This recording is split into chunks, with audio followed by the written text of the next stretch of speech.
Oi, pessoal! Hoje a gente vai falar sobre as partes do corpo, como identificar elas no mapa astral de uma forma bem simples, tá? Tem como complicar mais, são camadas que a gente pode ir percebendo elas, né? Vou passar um pouquinho a mais, mas no geral, pra gente entender como funciona, porque é muito rico, tá? Então a gente tá falando sobre astrologia e saúde, como identificar as situações de saúde, o corpo físico no mapa natal, tendências crônicas, tendências, né, já natas muitas vezes, ou pontos mais frágeis do mapa, a gente vai ver identificando dessa forma também. Eu já introduzi um pouquinho do assunto num vídeo anterior, eu já falei também sobre temperamento, que é muito importante, mas ele é a base, né, não é exatamente esses detalhes que a gente vai vendo, dentro dos signos das casas ou planetas regentes. E só um parênteses aqui é que alguns astrólogos podem ter alguma divergência com relação às partes do corpo, mas nunca vai ser nada distópico, tá? Eu comecei meus estudos, meu nome é Amanda Pichontekoski, tá? Pra quem tá chegando agora. Eu sou aqui do canal Orientação do Alto, tá? Onde eu passo informações sobre astrologia, simbolismo. Então, se você tá chegando agora, já se inscreve aqui no canal, deixa o like aqui no vídeo pra me ajudar no engajamento, tá? Enfim, eu comecei meus estudos sobre astrologia e saúde, assim, logo quando eu comecei a estudar astrologia, porque eu cheguei nos vídeos da astrologia da Rosa Cruz dos cristãos místicos, que existem várias aulas assim no YouTube, gratuitas, aulas longas, e eu consegui alguns livros, que eu não sei onde estão mais, acho que ficaram no Paraná, tem que caçar, sobre astrodiagnóstico, né? O astrodiagnose, astrologia médica, que atualmente, hoje em dia, tem em português na internet também, no site, tá? Só tem que saber procurar. Se eu tiver disposição, eu procuro e coloco o link aqui na descrição do vídeo, tá? E esses livros, tem um livro enorme, assim, que ele passa muitos detalhes de casos astrológicos, né, sobre as partes do corpo, que acontecia, lá. Até, por exemplo, o ascendente do paciente tem que ser compatível com o mapa do curador, do médico, né, de quem tá tratando. É bem fantástico, isso é muito legal. Mas na época, esses livros, além de estarem extremamente velhinhos, eles estavam todos num espanhol arcaico, muito antigo. E eu sou muito ruim com idiomas latinos, né? Então foi assim, uma tortura assim, gostosa ler, né? Então foi bem difícil ficar toda hora procurando e anotando, e quase fiz uma tradução assim, né, pra entender o que estava acontecendo. E não sou médica, tá, gente? Astrólogo é astrólogo, médico é médico, é só pra gente entender que dá pra visualizar isso no mapa, né? Assim como dá pra visualizar na íris, assim como dá pra visualizar na palma da mão, assim como dá pra visualizar na reflexologia, que também tem, né? Enfim, tem várias formas de ver essas correspondências. Isso é muito rico e muito importante. Mas vamos lá, né?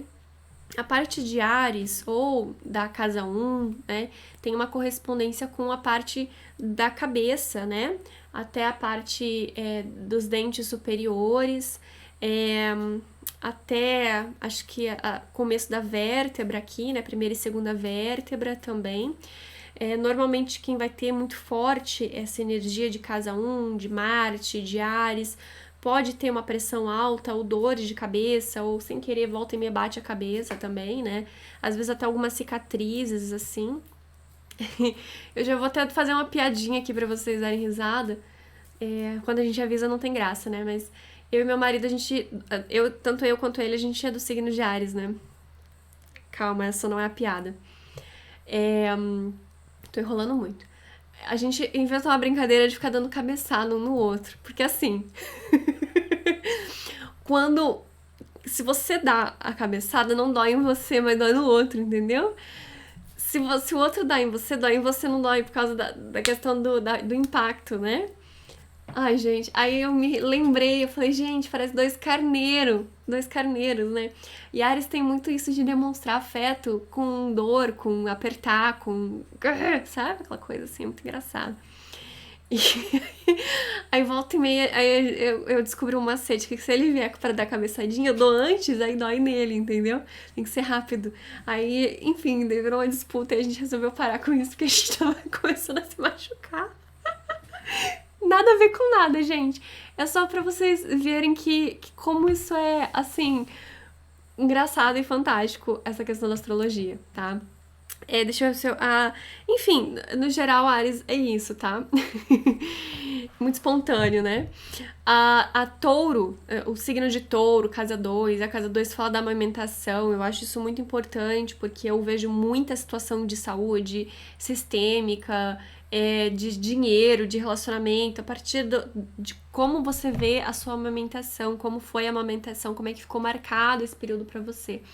Então eu acho essa casa muito importante, tá? É a casa de touro.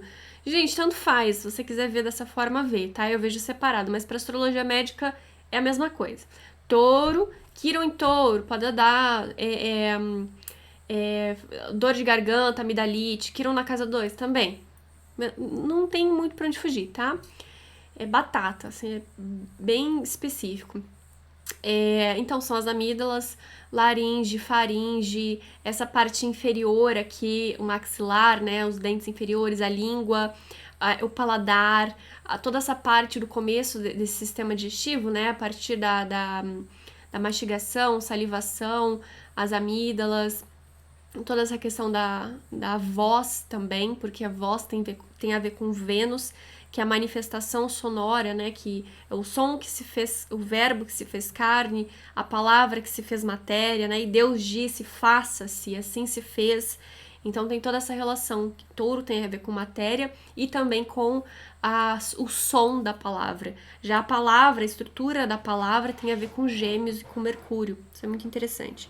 Enfim, e aí vai até os ombros. Já a partir dos ombros, começa Gêmeos, tá? Ombros tem a ver com Gêmeos. Muito interessante que na progressão do mapa do meu marido, ele tinha o Quiron no final de touro, e aí foi pra Gêmeos, ele começou a ter uma dor no ombro que tá até hoje, porque na progressão o Quiron é lento, né? Lindo, maravilhoso. Foi pro ombro. Tem que resolver esse Quiron, mas vamos lá. Então, ombros, braços, já as mãos, elas podem ter um pouco a ver com virgem, bem pouco com gêmeos, mas gêmeos e virgem tem uma relação mercurial com as mãos, porque elas são mais de detalhes, uma coordenação motora fina, uma coisa mais detalhada, mais seletiva, né? E também usada para expressão, né? Para falar. A gente também fala com as mãos, né? Eu sou uma que tem que me controlar para não falar com as mãos, porque eu falo muito com as mãos. Pode ser também um pouquinho da relação do ar no sistema respiratório, né? E também da questão do sistema nervoso, tá? Mas vai ter um pouquinho também com aquário, com ar no geral, com a mentalidade, com Mercúrio, né? Então, como eu falei, astrólogos podem ter uma visão diferente, mas não vai ser, por exemplo, Áries rege os pés. Não. Vai ser nessa divisão que pode ter um pouquinho de discordância, tá? Mas não nada muito absurdo, então não tem problema, tá, gente? Não tem problema. Câncer vai ter uma relação do começo do sistema digestivo, né? Esôfago, seios no geral, né? Porque tem a relação com a alimentação, a amamentação, né?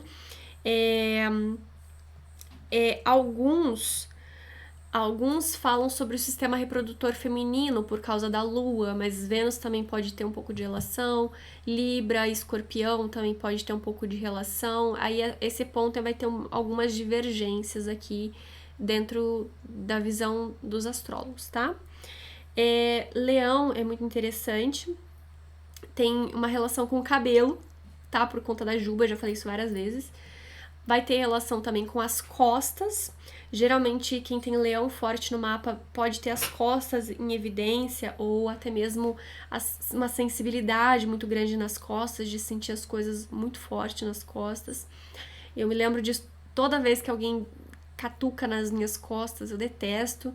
Não sou leonina, mas tenho um leão forte ali, né, no ascendente, então é muito, muito incomoda. A questão da coluna pode ter um pouco de relação com o leão, por conta do coração, obviamente, né? O coração, o centro, o meio, mas a questão da estruturação, que é a coluna, pode ter relação também simbólica, ou até mesmo, se a gente vai ver na parte médica, com Capricórnio, tá? Então também é um ponto de divergência entre alguns astrólogos. Mas Leão é o coração, porque é o centro, é o plexo solar, mas também é o coração, né? Vai ter essa relação também, né? Virgem é uma coisa muito interessante, que ela tem relação com o intestino, né? Obviamente.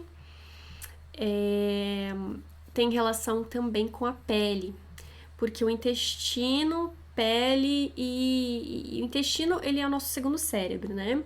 Então, conforme a gente absorve as informações, elas podem se manifestar também como a gente absorve os nutrientes. E se a excreção não tá boa, vai se manifestar pela pele, que também é uma forma excretora. Então, se tem algum tipo de intoxicação no sistema digestivo, ela pode se manifestar na pele, né? Eu tive alguns casos, assim, de espinhas que era por conta de intestino, de intoxicação. Fiz muita limpeza, assim, hoje em dia eu tô melhor, graças a Deus. Mas também foi reposição de vitaminas, né? Então também tem essa correspondência. Bom que eu já vou dando até exemplos práticos, né? Ai, quanta exposição. Mas a pele, ela também pode ser Capricórnio, porque é uma relação de limite, algo extenso, algo limitador, né? E também pode ser um pouquinho dessa relação respiratória, porque a pele é a forma mais sutil de alimentação, ela vai ter uma troca com o ambiente, de comunicativa, mas é mais simbólica do que prática, essa analogia, tá? Libra é um pouquinho também contraditório, porque alguns falam que colocam Libra como já o sistema reprodutor, outros colocam Escorpião, tá? Mas no final, o que é unânime é que Libra tem relação com os rins. Libra, rins, medo, Libra, rim, Libra, entendeu? Tem essa relação com o meio do corpo. E os rins, eles trabalham muito o equilíbrio do corpo e o nosso equilíbrio próprio. Ele tem correspondência com as orelhas, né? Então a gente esquenta as orelhas, esquenta os rins, esquenta os pés. Trabalha muito a coragem, que é o oposto que é Áries. Então a gente vai começar a falar aqui sobre opostos. Muitas vezes a gente pode identificar algum problema e ele se manifestar na outra parte oposta, tá? Uma parte que é muito forte, além de Áries e Libra, uma que eu vejo que é mais forte é Touro e Escorpião, né? Escorpião, ele vai reger os sistemas excretores, né? O fim do sistema digestivo, o sistema excretor, bexiga, uretra, enfim, todas essas relações assim de eliminação, né? Das toxinas, do que não é mais útil. E também os órgãos reprodutores. Então, se a gente tem algum tipo de problema hormonal, pode afetar uma coisa ou outra. Se a pessoa não consegue falar ou tá se sentindo muito ferida intimamente, pode afetar a voz, pode afetar, entendeu? Vai ter uma correspondência na voz e nessa relação da intimidade da pessoa. Tanto intimidade com intimidade, né? Literal, quanto... posso falar aqui, né? Uma pessoa se relaciona, né? Então vai ter essa correspondência muito forte. Por exemplo, um caso clássico, né? Se o homem sofre algum tipo de agressão ou dificuldade ou limitação ali nos órgãos reprodutores dele, quando ele é muito pequeno, a voz não se desenvolve, ela continua fina. Era até uma técnica muito trágica que só de pensar nisso eu fico assim, horrível, para canto, né? Faziam-se isso, espero que não façam mais, mas enfim, para canto, do homem continuar com a voz fina. Horrível, mas enfim, tem essa correspondência, tá? Vamos para a próxima, bola para frente. Sagitário. Sagitário tem a ver com coxas, com músculos.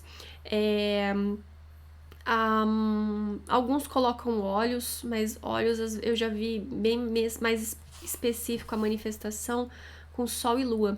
Mas o que acontece é porque pode ter uma relação com o fígado, porque Júpiter, Sagitário, pode ter uma relação com o fígado. Inclusive é o fígado que sofre quando a gente abusa dos prazeres da vida, né? da alegria de viver, que é o Júpiter, né? Porque excesso de bebida, excesso de comida, gordura, né? Esses excessos, assim, então é Júpiter que vai dar aquela pegadinha. Inclusive tem a ver com excesso de cólera, raiva também pode afetar o fígado, né? Também pode ter essa correspondência. E Sagitário é um signo de fogo. Enfim, embora não seja da estação colérica, né? Capricórnio, casa 10, aqui a gente vai ter um ponto interessante que o Alexandre Schutt, ele fala muito sobre isso, aberto também, não só em aula, mas ele explica muito bem a respeito da vesícula e esse eixo de meio do céu, casa 9, casa 10, Sagitário, Capricórnio, tá? Ele fala sobre isso na questão da tomada de decisão, da postura, da firmeza da pessoa em tomar decisão, que tem correspondência com a vesícula, tá? Então é interessante a gente sempre olhar o nosso meio do céu, como é que tá a nossa tomada de decisão. Tem muita gente que faz cirurgia para tirar a vesícula, e eu andei, depois que ele falou sobre isso, andei observando e vendo algumas comprovações sobre isso, então observem, tá? É bem interessante. Lembrando que eu não falei, mas assim, tudo que eu falei de signo tem correspondência com as casas, tá? Então Capricórnio, casa 10, né? Escorpião, casa 8, Libra, casa 7, tem correspondência, tá? Capricórnio, então, tem a ver com toda a estrutura óssea. Eu falei também, pode ser a coluna, pode ser a pele, mas enfim, tem a ver com as articulações no geral, tudo aquilo que dobra, né? Inclusive os joelhos, tem correspondência com a humildade, né? Que é o topo, mas pra gente estar no topo, a gente tem que trabalhar a humildade, porque senão cai. Quando a gente cai, inclusive, tem que ter flexibilidade nos joelhos para ele não sofrer nenhum tipo de dificuldade, né? Inclusive, tem algo muito interessante que o orgulho é o princípio da queda, né? E nas representações medievais dos demônios, você pode reparar que não tem joelho, porque o demônio, o anjo caído, ele não tem humildade, não tem joelho. Então, por isso que a gente se ajoelha na igreja, a gente se ajoelha para rezar, né? São atos de humildade e de reconhecer nosso lugar perante Deus, grandioso, né? Então, até colocar as mãos juntas, né? É uma forma de se render, de implorar, de pedir, né? De se colocar no nosso lugar quanto criatura, quanto filho, quanto, enfim, pecadores, por causa da relação da queda, né? Então tem muita simbolismo, mas como eu falei, a Amanda diminui a doutrinação aqui, mas é interessante. Fortaleçam os joelhos, tá? Quem tem probleminha no joelho tá precisando de mais flexibilidade, tá? Aquário vai ter essa relação com a parte de baixo do joelho, né? Com essa parte da perna, esqueci o nome agora. Não só o tornozelo, né? Mas não a batata da perna, esqueci o nome. Pode ser também o cérebro, alguns dizem. Pode ser sistema nervoso, alguns dizem. Mas no geral, essa partezinha aqui de baixo, tá? Acho que vai ter mais coisas aí internas do organismo, né? A questão de peixes, né? Peixes tem relação com os pés, obviamente, né? Alguns falam em sistema linfático, e alguns falam de alguma coisa mais espiritual em relação a peixes também, né? Alguns falam sobre sangue, embora possa ter relação com o ar, os signos de ar no geral, né? O sangue, sanguíneo, coisas assim. Enfim, são essas as partes, assim, do corpo e a relação ali com os signos, né? Alguns planetas regentes ali também vão ter essa correspondência, né? Como Vênus pode ser tanto os órgãos reprodutores, a voz, Júpiter, que eu falei do fígado, Saturno com ossos, dentes. Inclusive tem muitos dentistas que têm Saturno enfatizado no mapa, ou osteopatas, cuidadores de idosos também pode ter essa relação, né? Idosos ficam com a estrutura óssea frágil, que tem essa relação de ênfase, né? Os joelhos também, né? Tem toda essa correspondência aí. Enfim, gente, essa relação, né, de partes do corpo com... Tem várias outras associações, né, como os próprios órgãos, mais detalhes ali das vísceras, órgãos, vai ter essa correspondência ali também, tá? Algumas estrelas fixas também podem trazer pontos específicos, existem alguns graus específicos também. Um grau que eu tenho observado bastante, que eu também aprendi com o Alexandre Schutt, professor Alê, ele é, assim, fantástico nessa parte de astrologia médica. Acho que eu vou citar ele várias vezes aqui. É, ele ensina a respeito da finalzinho de escorpião, né? Grau 28, 29, até 0, máximo até 1 de Sagitário. Essa partezinha ali pega muito rim também, tá? Pega muito suprarrenal, rim, meridiano do rim. Ele ensina sobre isso. Que até a pessoa pode ficar calva aqui, né? Geralmente tem essa relação com a força dos rins. E é importante o escaldapés. Ele tem até um vídeo falando do escaldapés e dando várias dicas, assim, muito legais, muito boas sobre os meridianos e tudo. É fantástico. Recomendo muito o trabalho dele, né? Se alguém tá com alguma situação de saúde, assim, né? E não é só tão curiosidade, assim, não é uma coisa leve, consulta com o Alê logo direto, porque, olha, mestre. Ele é mestre, tá, gente? Enfim, eu vou fechando por aqui. Se você gostou, curte, comenta, compartilha, se inscreve no canal. Deixem outras dúvidas e sugestões de vídeos aqui também, tá? É isso. Até a próxima.